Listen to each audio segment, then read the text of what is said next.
اللهم صل على محمد وعلى آل محمد كما صليت على إبراهيم وعلى آل إبراهيم إنك حميد مجيد.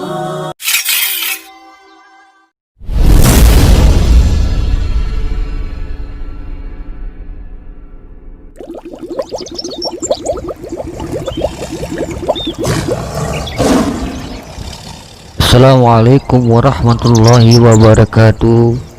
Allahumma salli ala sayyidina wa maulana Muhammad wa ala alihi wa sahbihi ajma'in. Qala Allah ta'ala fil Qur'anil Karim, a'udzu billahi minasyaitonir rajim. Bismillahirrahmanirrahim. Qul in kuntum tuhibunallah fattabi'uni yuhibbukumullah wa yaghfir lakum junubakum wallahu ghafurur rahim, yang artinya, jika kamu benar-benar mencintai Allah, ikutilah aku, niscaya Allah akan mengasihi dan mengampuni dosa-dosamu. Allah Maha Pengampun lagi Maha Penyayang. Quran Surat Ali Imran ayat 31. Dan di dalam hadis Imam Al-Bukhari dan Imam Muslim yang berasal dari Abu Hurairah radhiyallahu anhu, bahwa Rasulullah SAW bersabda, sesungguhnya Allah Subhanahu wa Ta'ala bila mencintai hambanya, ia memanggil Jibril seraya berfirman, sesungguhnya aku mencintai si Fulan, maka cintailah dia.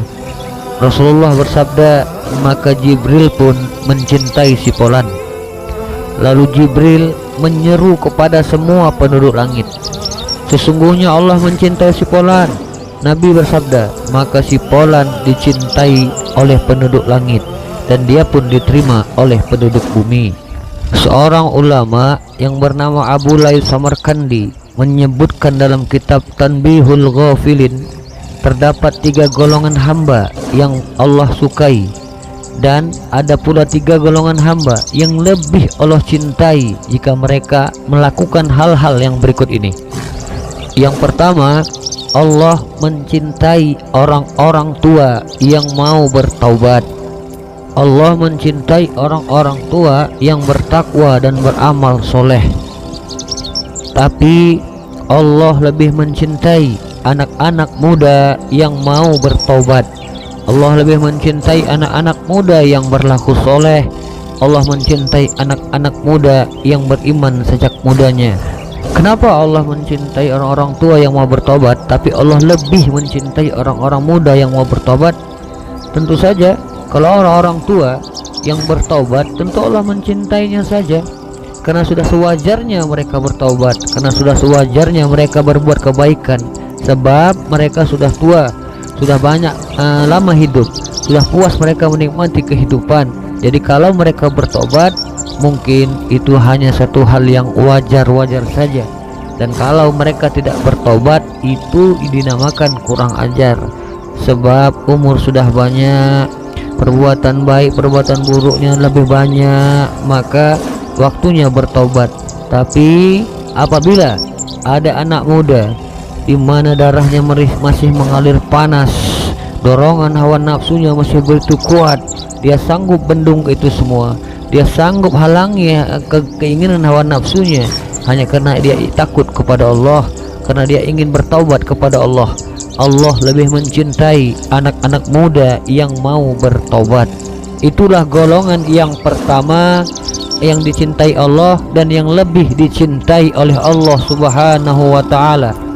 Kemudian golongan yang kedua, yaitu Allah sangat mencintai orang-orang kaya yang dermawan.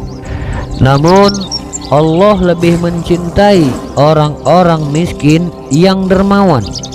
Tentu saja Allah lebih mencintai orang-orang miskin yang dermawan. Kalau ada orang kaya yang dermawan, ada orang kaya yang sudah suka bersedekah, Allah mencintainya. Tapi itu wajar, karena memang mereka banyak hartanya, banyak kelebihannya. Wajar kalau mereka bersedekah, dan sangat wajar kalau orang-orang banyak kelebihan lalu mereka bersifat dermawan. Itu Allah mencintai orang-orang kaya yang dermawan. Tapi Allah lebih mencintai orang-orang miskin yang dermawan. Allah lebih lagi mencintai orang-orang miskin yang murah hati. Kalau bagi orang kaya dermawan, tentu saja itu hal yang biasa. Tapi orang miskin, di saat dia sendiri membutuhkan, di saat dia sendiri susah dalam kehidupan, di saat dia sendiri berjuang untuk hidup, tapi dia masih mampu bersedekah, dia masih mampu dermawan terhadap orang lain, dia masih mampu memberi orang lain, berbagi kepada orang lain. Allah sangat mencintai orang-orang miskin seperti ini. Allah sangat mencintai orang-orang miskin yang dermawan. Seandainya orang-orang miskin, orang-orang kaya yang dermawan sedekah sejumlah 10.000, lalu ada orang miskin yang juga sedekah 10.000 rupiah, sama jumlahnya, sama ikhlasnya, tapi insya Allah pahalanya lebih banyak orang-orang miskin yang dermawan. Sebab mereka sendiri berjuang untuk hidupnya, tapi mereka mampu untuk dermawan kepada orang lain, mereka mau berbagi kepada orang lain. Maka wajar kalau Allah lebih mencintai orang-orang miskin yang dermawan. Kemudian kata Imam Abu Lais Samarkandi, golongan yang ketiga adalah Allah mencintai orang-orang miskin yang rendah hati. Allah mencintai orang-orang miskin yang tidak sombong. Tapi Allah lebih mencintai orang-orang kaya yang rendah hati. Allah lebih mencintai orang-orang kaya yang tidak sombong. Kalau orang miskin tidak sombong, ya itu tentu wajar, sebab tidak ada yang mereka bisa sombongkan, mereka saja orang miskin. Tapi kalau ada orang kaya yang segalanya dia ada, segalanya dia punya, segalanya dia miliki, tapi dia tidak sombong, maka Allah lebih mencintai orang-orang kaya yang seperti ini, yaitu orang-orang kaya yang tetap rendah hati, orang-orang kaya yang tetap tidak sombong terhadap sesamanya.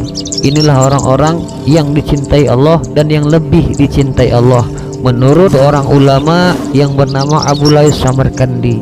Semoga Allah menggolongkan kita kepada orang-orang yang dicintainya. Semoga Allah menjadikan kita hamba-hamba yang dicintainya. Dan tentunya tidak ada jalan lain bagi seorang hamba jika ia ingin dicintai oleh Allah Tuhannya, yaitu dengan beramal soleh, mendekatkan diri kepada Allah, menjauhi segala larangannya, dan mengerjakan segala perintahnya dengan ikhlas. Maka insya Allah kita menjadi orang-orang yang dicintai Allah. Semoga ini semua ada manfaatnya.